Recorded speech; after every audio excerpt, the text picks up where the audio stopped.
What's going on, my fellow sports degenerate gamblers? And we are back with John Ryan and Chad.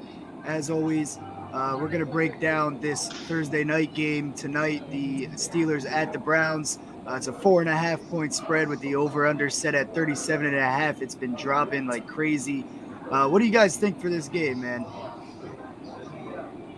Go ahead, Chad. John, all right.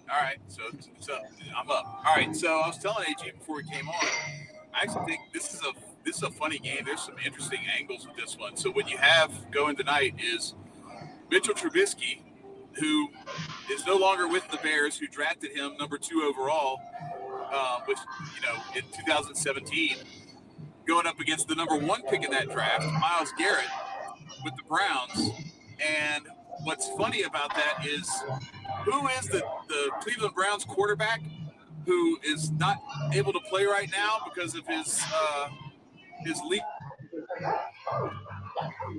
Deshaun Watson. Oh boy, Never heard of him. Chad's cutting out already. John, take the road, John. Chad's cutting out until he gets. Oh, is he? Okay. Yeah. What are you thinking about for this game?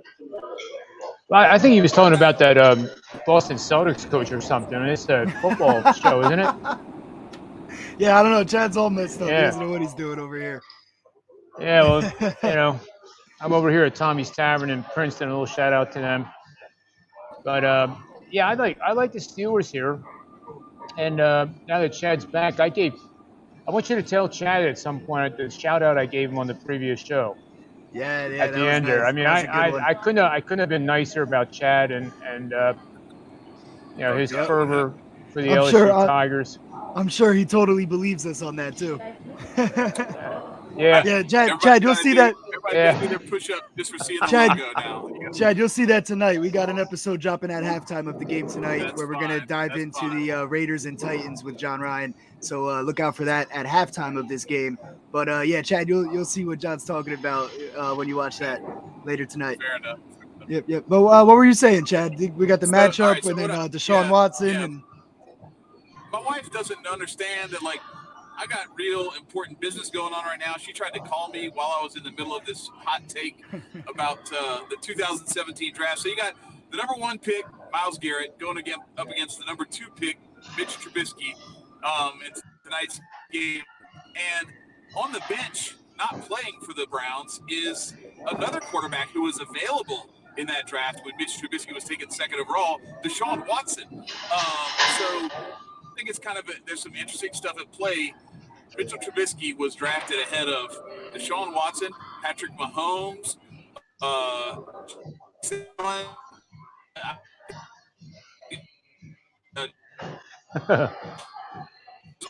you catching anything, John? Yeah, I think so. I'm not catching much out of that. Man, he's got to get a 5G phone. I mean, iPhone 14 is out now. Yeah, Chad, come on. Hey, if you subscribe to John Ryan's picks, you'll easily make enough money to get that new iPhone, Chad.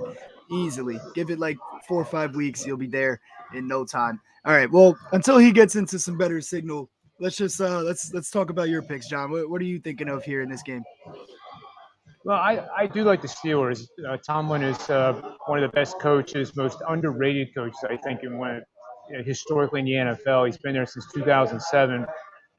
Betting him as a dog against a divisional foe is an ATM, and he said 67% over that time frame. It doesn't mean it's going to work tonight. It also means that he could lose tonight 33% of the time. But in situations like this, and I watched his press conference, I believe it was yesterday, where he was treating himself like he was a teacher of this team to help push them to hopefully a playoff run.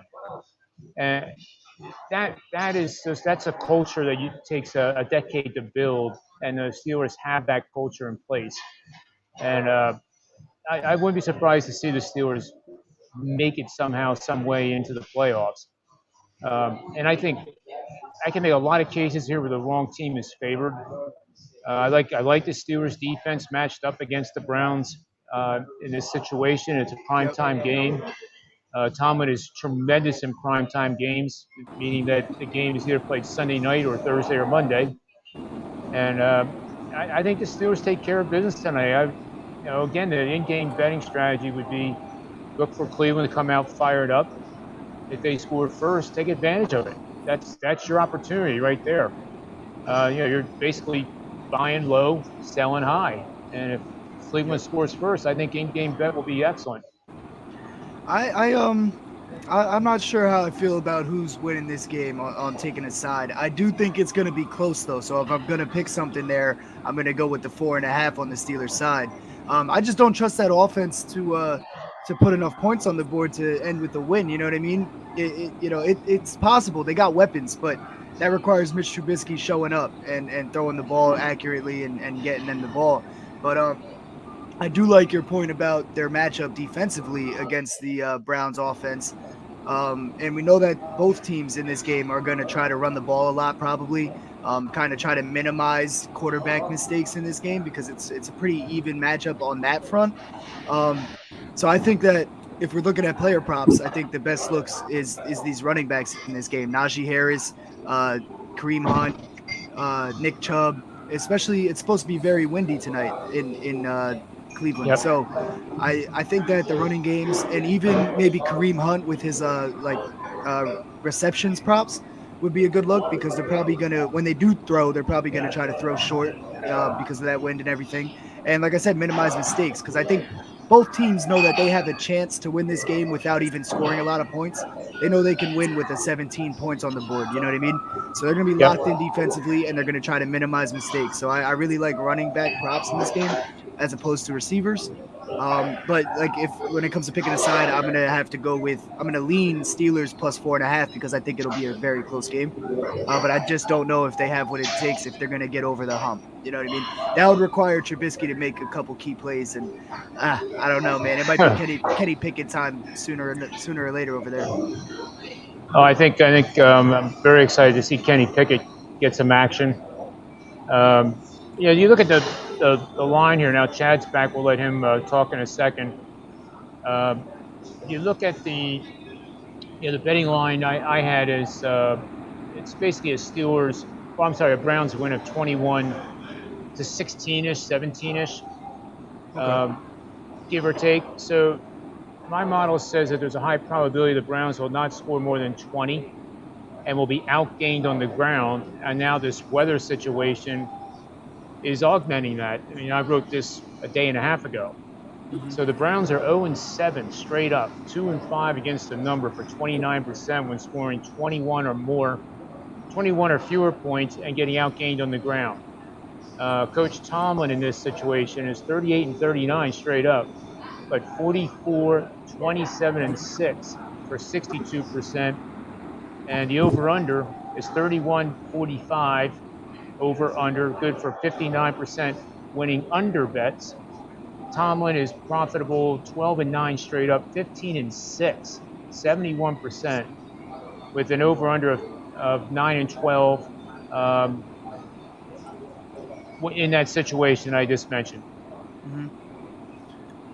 So it definitely it smells like Pittsburgh and the under to me. And for years, Pittsburgh and the under made a lot of money. I don't know if it makes money tonight, but that's how I'm going to play it. Yeah, I like the under. I mean, before we went live here, I was saying how, the line was at like 39.5 earlier in the week, and I like the under there. And if it crept up to like 40 or 41.5, I would have loved it. Like I would definitely take it in that case. But it's crept down to now 37.5 the last we looked before we went live. Does that concern you at all? Because I know you had the under at 38.5 as like one of your or as a possible play, but does it dropping and potentially even getting a little lower before the game starts? Does that scare you at all? Or? Not yet. I don't doubt it'll get down to 35.5 unless the weather really is going to be bad in Cleveland. But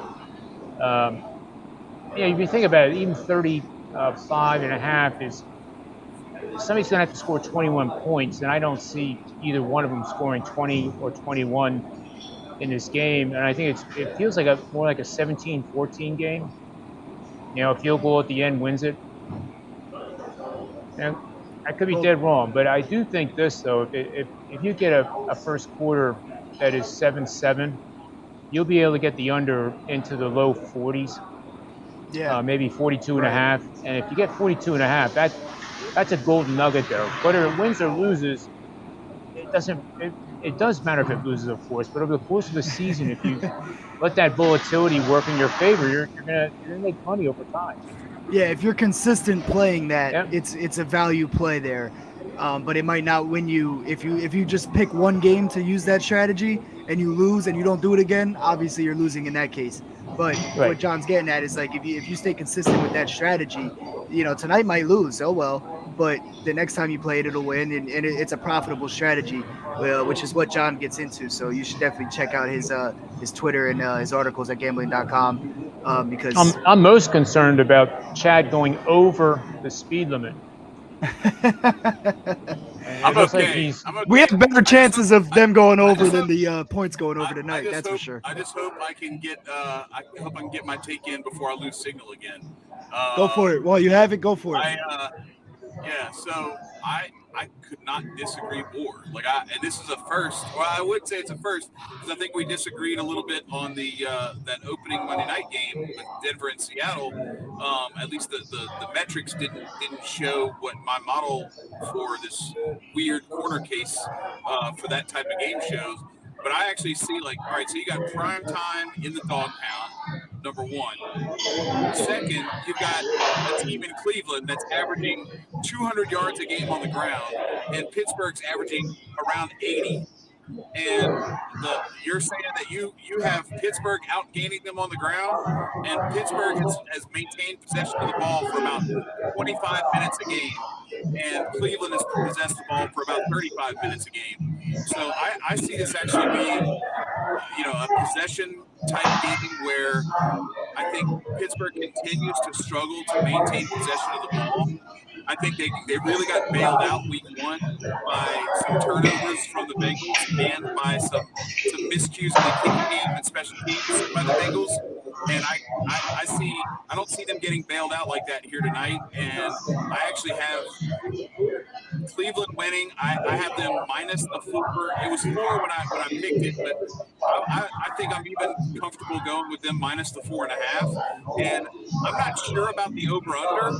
I was leaning under, but as that number keeps creeping down, I'm a little scared off by it, to be honest. But I could see it going, 2010 or something to that effect. But I see Nick Chubb having a huge game tonight because I just think that the way that they have shown that they can maintain possession of the ball and keep offenses going 3 and out, and then keep getting those ugly first downs. They let that game against the Jets get away from them. They were in control of that game, and they let Joe Flacco make a couple of big plays on them. I really like Cleveland in this game. So it's kind of weird. We don't normally disagree this harshly, but this is going to be fun because we finally get to see what it looks like when we really disagree on one. Yeah, you're right. It doesn't happen very often. Yeah, I see they turned the music up on you, John. In there, are they trying to kick you out? Is that their way of saying you've done enough streaming in this house today? I hope I wasn't too loud. I was trying to yell. It's still the same volume as it's been for the last 2 hours I've been here. Really? In our feed, compared to the show we just did with Ant and this, it increased. It seemed like in the last while Chad was talking, actually, it went up a little bit, right, Chad? I think so. Sounded like I kept trying to talk louder. I kept trying to talk louder to get over it because I couldn't hear myself think. I was just hoping they weren't trying to kick John out by doing that. Maybe they got tired of him sitting there. Mad John's having that much fun, and I'm still driving home from work. That's the thing that's unfair about this. I got about 7 shot glasses in front of me from people. Oh, man, there you go. That's beautiful. That's what I'm talking about.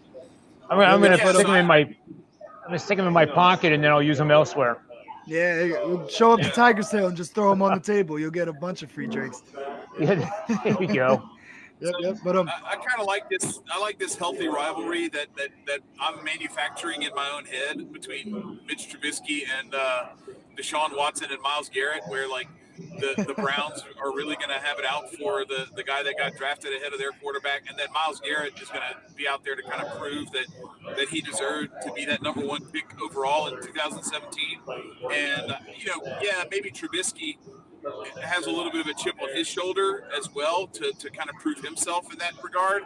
But I think he's got one eye looking downfield and the other one looking over his shoulder at Kenny Pickett, who they just drafted to take his place. So Yep. I think all of those things.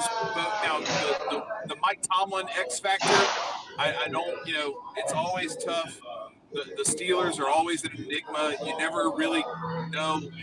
They'll lose some games that you think they should win, and then they'll win a game that you think they have no business winning. They'll be banged up, and they'll still find a way to pull it out, because that's just how Tomlin finds a way to get that team in the playoffs damn near every year. So I understand that angle, but I think Cleveland's got too much. And I look at the numbers, and it's just like there's so much. I haven't seen enough evidence, I guess, that the Browns are not going to be able to run the ball, maybe not at will, but at least effectively, very effectively, and that the Steelers are going to struggle in that regard. And it's going to come down to Mitch Trubisky trying to make throws on 3rd and 6, 3rd and 7, 3rd and 8, because they're going to struggle in the run game. That's not what they want. I haven't seen it yet from Najee Harris. I haven't seen them put it together. So. Hey, shout out to Big Mike Raider in the chat real quick. We just did a stream on the Bills and Dolphins game earlier in the week, so go check that out on the channel here. He brought up some great points and great strategies and angles to use to bet that game, as it's probably one of the hottest matchups of the weekend. He said he likes the Steelers, but he's taking the over, 23-20 score. So he's halfway with you, John, but he thinks the game's going to go over. I mean, I think the 23-20 is not far off from what this game could potentially be. I mean, I think you said your motto was showing 21-16. So 23-20 is not too far off from that. So it's definitely a possibility. He also said if Mitch can't put up points tonight, it might be Kenny Pickett's show next week. Now, here's something I was kind of thinking about. I'm thinking about fading Mitch Trubisky's over-unders on every category because you might get replaced in game. He might get benched at halftime. You know what I mean? I mean, depending how this game is looking in the first half, he might only have one half to hit his over. So I think he was set at like 205 earlier when I was looking for passing yards. I mean, he's not throwing for 205 in the first half. If he ends up getting benched and Kenny Pickett starts the second half or starts the fourth quarter even or something like that, I mean, those bets are going to hit. I was thinking about just fading him just for the fact that he might get benched. Because, I mean, the Steelers fans, they're tired of it. You can tell. I mean, they know Kenny Pickett looked good in the preseason. They want to see him get some real game action. And Trubisky has not looked good. I mean, they almost blew that game against the Bengals, even with 5 turnovers and 8 missed kicks and a missed extra point, blocked extra point. But yeah, either way, I mean, Mitch hasn't shown anything, and it's going to be Kenny Pickett time sooner or later over there. So he'll probably also be playing with a little bit of, there's 2 ways. It could go with he's playing with a chip on his shoulder, or he could be playing a little nervous, a little scared, a little iffy about his confidence and whatnot, because he knows what's sitting behind him. That's not a bad play. But I think if I'm playing anything at all, I'm playing Nick Chubb, and I may be going to see if I can get real good money on 100+ yards and a touch. You might be able to get a really nice, juicy number on that. And then if you wanted to try to hedge that, maybe I would maybe throw some bread at Amari Cooper to maybe hit 60+ and a touch. I like that one. Yeah, that's definitely possible. I mean, we got to see how the weather is too out there, because they're predicting like high winds, and I think that's why this over/under might be dropping just a tad as we speak. But I just think with both of these quarterbacks, they're both going to try to play conservative and just make sure they limit their mistakes. And they both have solid run games, especially the Browns. So I don't see the Browns getting too far away from that in this game. So I don't know about the Amari Cooper play just because of that, but it's not a bad idea to look at. Yeah. Well, if I'm playing the win, I like Jacoby Brissett better offensively than I like Trubisky or Kenny Pickett. Kenny Pickett's hands are like the tiniest of any quarterback in the history of the NFL, damn near. He also hasn't played a live game. You know what I mean? So, right, that too, and that's the reason why I would tend to be like anti him coming into this game. I don't think if you're Tomlin, you do that to him. It's really a bad situation to set him up. It's like sending a reliever in for his major league debut against Aaron Judge and Giancarlo Stanton. You know, it's like, all right, good luck, rookie. Yeah. I think it's better to hold him out for a home game. You know, I was like half joking with that, but like it's also Yeah. possible. You know, it's also if it looks bad, No, he might pull the plug and make the switch. John, what were you no, gonna say? for sure. Well, keep in mind that Pickett has small hands, but Mahomes is even smaller, and some guy named Justin Herbert is even smaller. Just saying. Drew Brees had pretty small hands too. Yeah, he did. It's all about spin rate. Yeah. Yep. Mahomes Hey, John, you got actually it. grips the ball differently. That's true.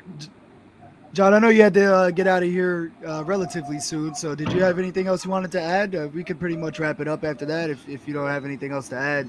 So I don't want to hold you up. So, No, that's quite right. Not really. I think it's a game that you take advantage of the live in-game betting. I think the whole week is setting up for that because a lot of these games are hard to handicap before the game starts. And I agree. the luxury you have is you let the game come to you, as we like to say when we're athletes, and react accordingly. So you never use live in-game betting to hedge what you think is a bad bet that you made pre-flop. Like, so if you bet the Steelers and the Cleveland's out to a 14-0 start, don't bet Cleveland.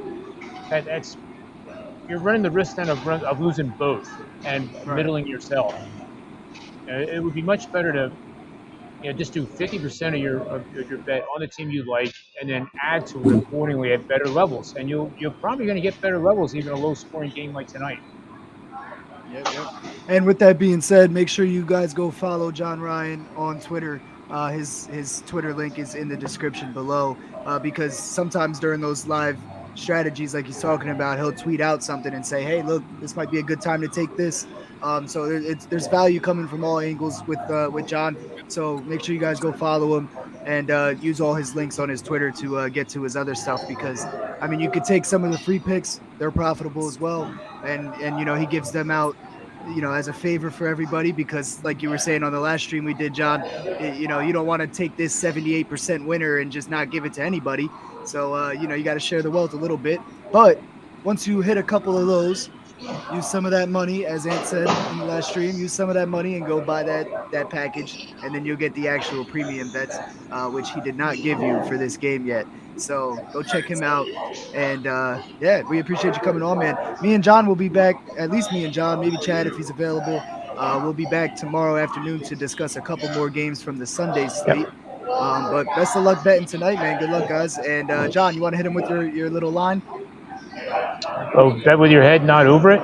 Yep. May all the wins be yours. Yes, sir. All right, and with that being said, also, please subscribe to the channel if you have not done so already. Like and share this video. We'll be back with more games and some player props Sunday morning as well. So, we're just trying to give you guys all the information you need to make educated bets and profitable gambling decisions. You know what I mean? So, see you guys. Peace.